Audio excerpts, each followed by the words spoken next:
Olá, meus amados, amados do Senhor. Mais um dia nós estamos aqui para refletirmos na palavra do Senhor e nesses primeiros 7 dias desse segundo semestre de 2025, nós estamos falando sobre prosperidade financeira.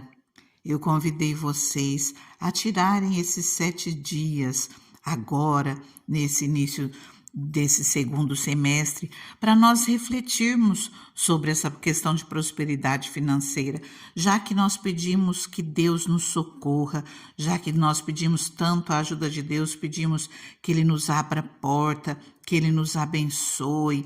Então, nesse momento, eu quero estar refletindo com você como é que Deus trabalha, que nós nesse dia estejamos buscando entender sobre prosperidade financeira à luz da palavra de Deus. O que as Escrituras nos ensinam sobre esse tipo de prosperidade? Qual é a vontade e a orientação de Deus a esse respeito para as nossas vidas e também aquilo que Deus espera de nós? Nós já vimos ontem no Novo Testamento, em Mateus 6,33, que Deus nos quer com o coração nele, que o nosso coração esteja nele, que nós tomemos as nossas necessidades terrenas, as bênçãos, como consequência da busca a Ele, desse relacionamento com Ele, é consequência da nossa obediência a Deus, que o nosso coração não esteja voltado àquilo que nós temos nessa terra, que o nosso coração não esteja apegado às nossas finanças, que não esteja apegado ao dinheiro, que não esteja apegado aos bens materiais, mas que a nossa prioridade em tudo seja o Senhor. Em primeiro lugar, o nosso amor a Deus, depois o nosso amor ao próximo.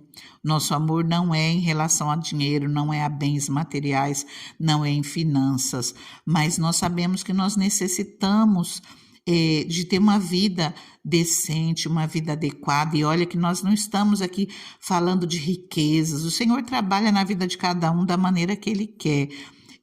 Mas nós estamos falando de uma vida em abundância, de uma vida tranquila, de uma vida abençoada.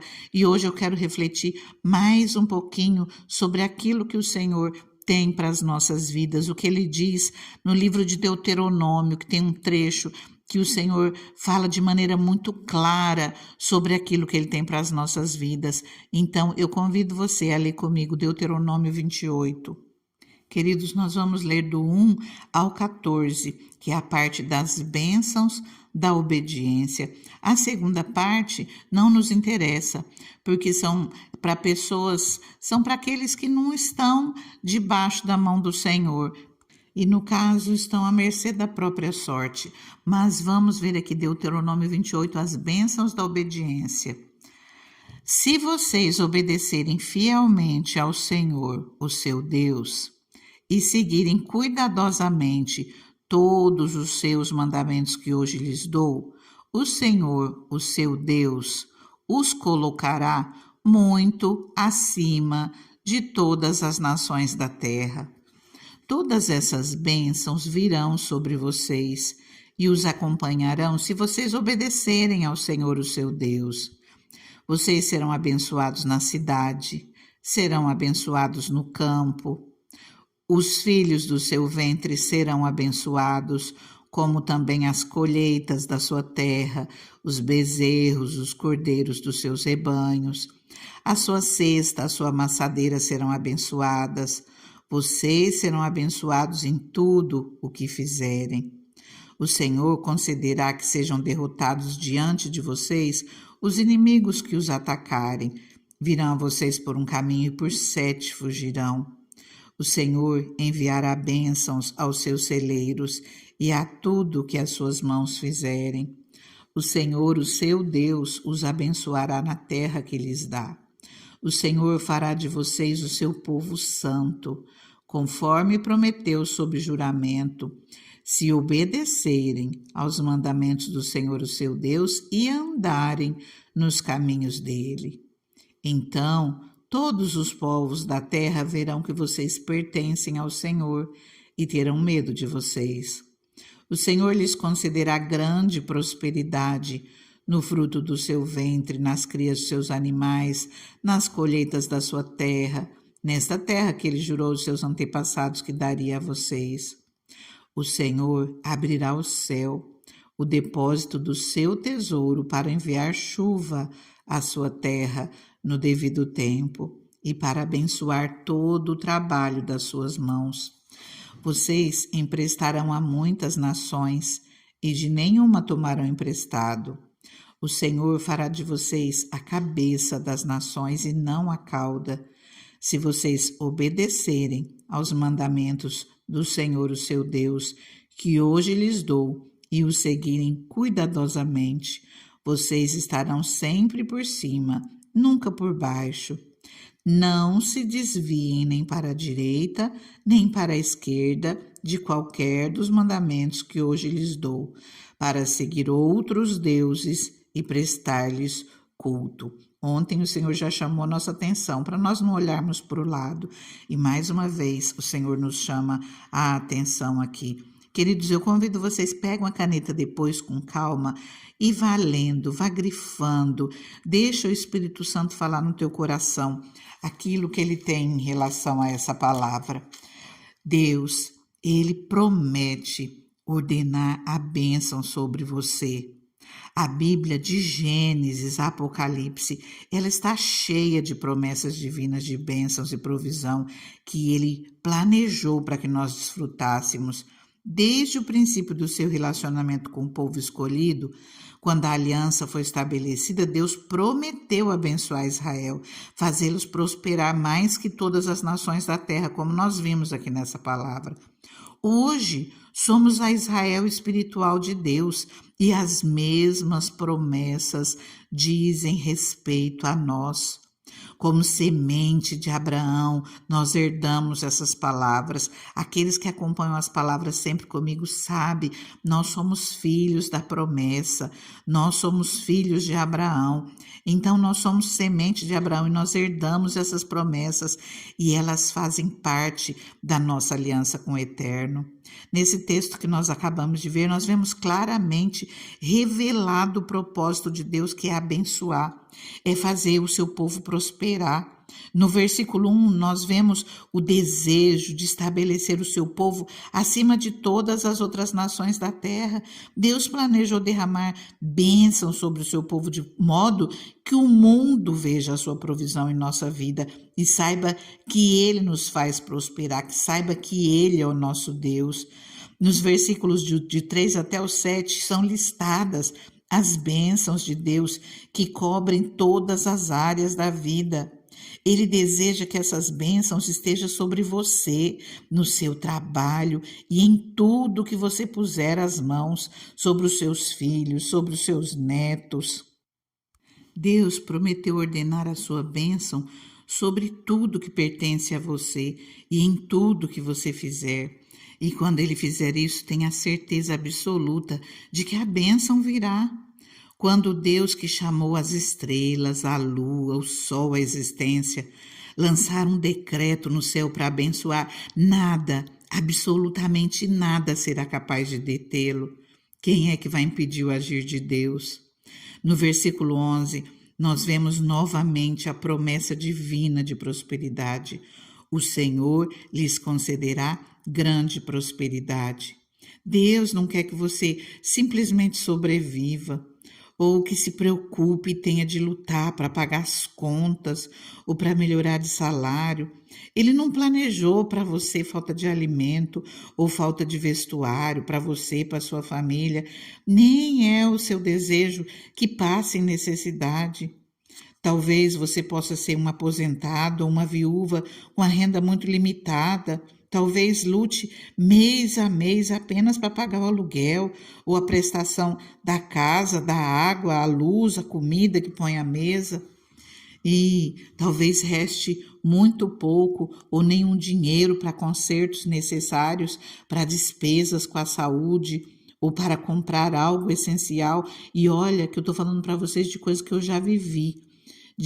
não são coisas alheias, não são coisas estranhas à minha vida, e eu não estou falando que eu estou vivendo de riquezas, mas o Senhor tem dado e tem dado para suprir todas as nossas necessidades. As promessas de bênçãos, de prosperidade são suas. No entanto, você deve apropriar-se delas por meio da fé e da obediência. A vontade de Deus é garantir para você uma provisão total, suprimento contínuo de bênçãos para que todas as suas necessidades sejam supridas. Se você é um pai solitário ou uma mãe sozinha que trabalha longas horas todos os dias para sustentar os filhos com salário reduzido, sem dúvida já passou muito tempo se preocupando, tentando encontrar uma maneira de sobreviver, imaginando como chegar ao dia seguinte. Deus não planejou te manter preso a pressões financeiras crescentes, mas Ele deseja te dar um suprimento contínuo de bênção. Ele quer que você viva todos os dias esperando, aguardando e crendo na provisão divina. Talvez você possa ser até um empresário enfrentando pressões financeiras para levar os negócios adiante, lutando contra a redução do faturamento, nos dias de hoje que o comércio está tão difícil de ir avante, tentando pagar as contas vencidas. A vontade de Deus é derramar a bênção sobre você e fazer com que os seus negócios prosperem, de modo que as suas necessidades sejam supridas e você possa semear mais no reino de Deus. Tenha isso em mente. O Senhor quer o melhor para a sua vida. No entanto, será impossível liberar a sua fé, crer e receber o que necessita se você não souber o que é que Deus, quem supre a necessidade, se você não souber que é Ele quem faz isso. A sua fé deve estar ligada ao conhecimento da vontade de Deus. Isto é, você precisa saber o que diz as Escrituras a esse respeito. E é isso que nós estamos vendo nesses dias. Se nós não vermos aquilo que o Senhor tem para as nossas vidas, a fé vai vacilar e a gente fica impedido de receber as bênçãos prometidas por Ele.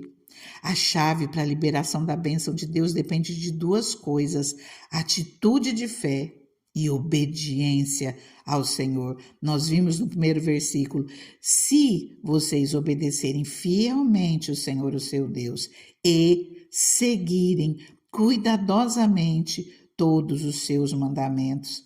Ele afirma que todas as bênçãos virão sobre vocês e os acompanharão se vocês obedecerem ao Senhor, o seu Deus.